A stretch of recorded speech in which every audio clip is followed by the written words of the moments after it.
Welcome back, Mr. or Mrs. Chef. So for today's dough, you will need 450 to 560 grams of flour, 2 medium eggs, 100 grams of sugar, 250 grams of room temperature milk, 80 grams of melted butter, 1 tablespoon of salt, 1 tablespoon of vanilla extract, and also a packet of baking powder. The first thing you want to do is mix up your room temperature milk with your sugar, and you can also use white sugar for this, but I'm using brown sugar. And lastly, your baking powder, and you want to let this sit for around 10 minutes and let that baking powder do some action.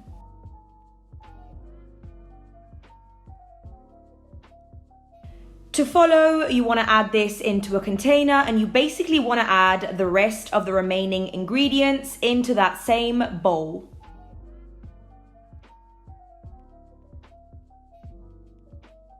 To start off, you're only going to add about 2 cups of flour.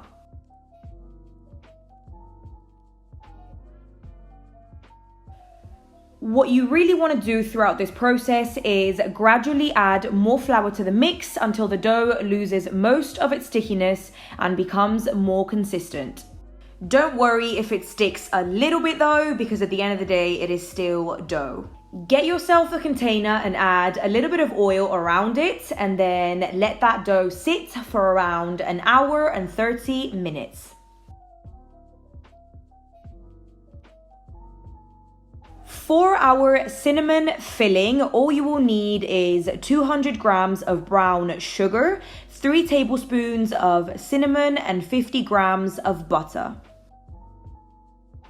All you need to do is mix your brown sugar with your cinnamon, and voila!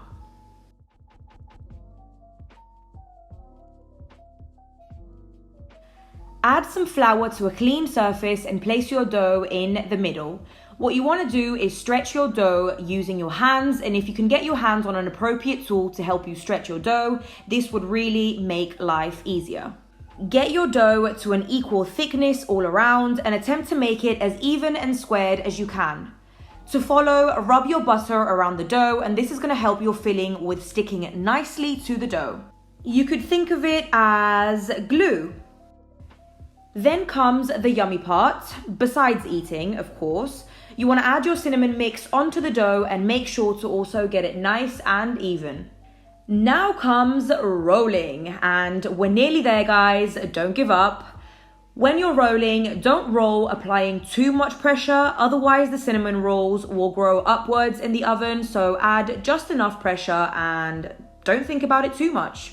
Once rolled, you want to get yourself some dental floss to cut your little cinnamon rolls. And I don't recommend a knife. Dental floss is a lot better for this situation, but if you don't have any other option, then a knife could work too.